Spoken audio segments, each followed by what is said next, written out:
Warning: the following episode contains dangerous levels of cringe. Viewer discretion is advised. What is up, Sopranos fans? Kino here, and I am back with another Soprano log. Today we're looking at the 7th episode of the 5th season, In Camelot. Now, the title of this episode comes from JFK. His administration was nicknamed Camelot, and there's definitely a connection not only to JFK, but that kind of idealized notion of him in this episode. So let's get into it. Tony is having Bobby's family over for lunch when he gets a call. It's actually from his cousin Josephine, which is funny because that's the cousin that Livia gave all her jewelry to in the first season, and Tony got upset with that. So it's funny they mention her again. But they learn that their aunt Conchetta died, and after the funeral, Tony sees a woman sitting at his father's grave. And he learns it's actually his father's old mistress, Fran Felstein. He starts to talk with her, and they actually form a kind of bond. The mistress obviously, really idolizes Tony's father, just like him, and he sees in her a much kinder woman than his mother was, so he really starts to like her. He learns that she was not only his father's mistress, she was actually the mistress of JFK as well, which is really impressive to Tony. But he also learns that his father gave away his childhood dog, Tippy, to her son because Livia made the father give away the dog. So this really upsets him to learn that that's why he lost his dog when he was a kid. Meanwhile, Chris begins hanging out with this screenwriter that he met in rehab, J.T. Dolan. He's actually played by Tim Daly, who was mentioned earlier by Noah's father in the 3rd season. But they agree to, support each other and keep each other away from their addictions. Although we learn very quickly that JT is developing a gambling addiction now that he's no longer into drugs. Chris lets him into the executive card game, and just like Davey before him, JT ends up racking up a lot of debt. He racks up $60,000 worth of debt. And later when he can't pay Christopher and little Paulie come by and just beat the shit out of him, even though this guy is, Christopher's friend. And they threaten him to get him to give them the money. Eventually, Dolan is so desperate that he tries to pawn the Emmy he won for screenwriting. But in a funny joke that I think is kind of a self-dig, the pawn shop owner doesn't want the Emmy. He says it's worthless. But if it was an Oscar for movies, then it would be worth something. So I think that's kind of a self-deprecating joke, and it's also a reference to the fact that David Chase was originally against television. He didn't want to do a television show. He was just really interested in movies. When Dolan loses a writing job on Law & Order that was going to pay him a lot of money, he hits rock bottom and starts using heroin again. And Christopher has the audacity to ask him, why didn't you call me instead of using, when it was Christopher that pushed him back into drugs. Eventually, Dolan is forced to sell his car to Christopher and go back to rehab. So we see that Christopher definitely took advantage of his friend like this. Even though they both share this connection, Christopher sympathizes with him for his drug addiction. Christopher was definitely willing to, let him get into debt because he knew that he was going to get something out of this.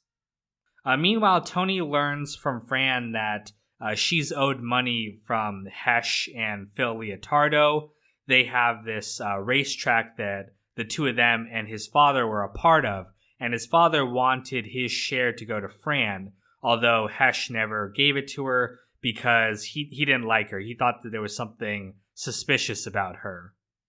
At a sit-down, it's decided that they will give the share to Tony, and Phil is required to pay $40,000 or so to Tony, which he's really upset by because, again, he's older than Tony, he's been away at prison, and he doesn't like the fact that Tony is now a boss and higher than him.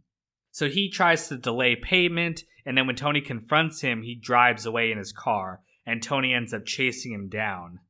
The song playing is Rock the Casbah, which is an amazing song, and all this leads to Phil crashing into a truck and being really injured, and is basically forced to pay Tony.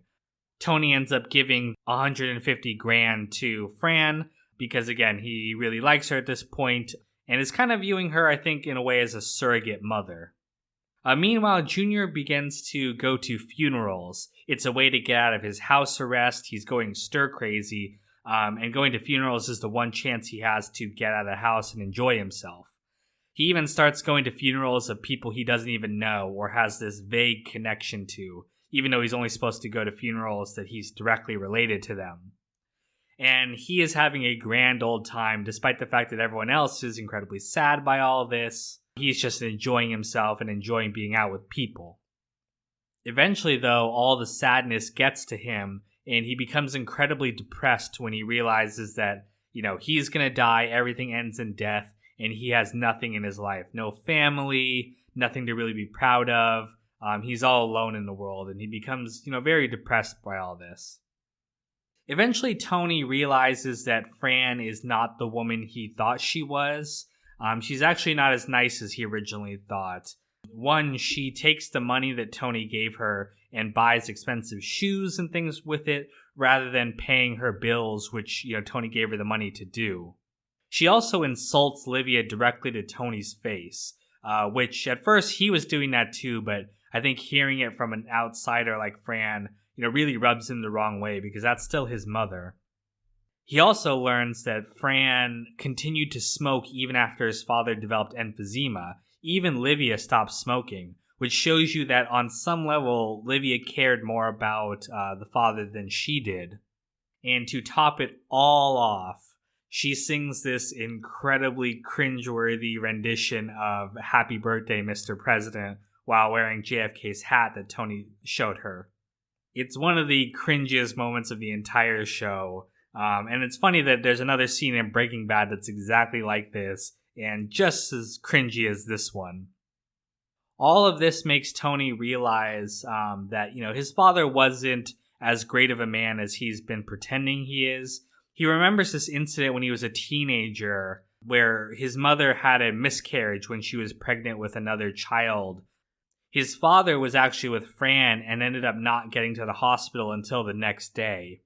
And when he goes there, he lies to Livia and says that he and Tony were, at a baseball game and then they were staying with their cousin. And Livia asks Tony, what happened, and Tony lies to protect his father. And you can see at this moment, this is really the point where Livia starts to hate Tony. She's definitely been evil her whole life and treated her family horribly. But you can see in this moment kind of why she came to hate Tony, because she sees him just like his father. And it kind of makes sense later why she has no real love for him later on. In the end, though, Tony refuses to blame his father. He wants to continue to hate Livia. And at the end of the episode, he's even exaggerating Fran to all his friends, again, as a way to build up the memory he has of his father, rather than accept the truth of how, shitty these two people were. And I think this ties back into, the title In Camelot. JFK's administration was called Camelot by his supporters. It's this very idealized notion of the nation during this time, when in reality, it still had problems. It wasn't this perfect presidency like everyone makes it out to be. JFK made his mistakes. Not saying he wasn't a great president, but it wasn't this perfect idealization that people have of him. And I think the same thing is happening here with Tony. His father was not the man that he wants to pretend he was, but it's easier for Tony to just pretend he was still. Anyway, that is the episode. Thank you guys so much for watching, and stay tuned for the next Soprano log coming soon. Special thank you to all my patrons, even though I did have to chase you all down in a car. Hunter, Tommy Smith, Abdallah Alamari, George Jones, Russell, Sean, Graham, Rooftop, Rico Bellic, Heart of Markness, Broccoli, Isaiah, Placenta Juan, Logan, Clean, John Reyna, Lance Klumpe.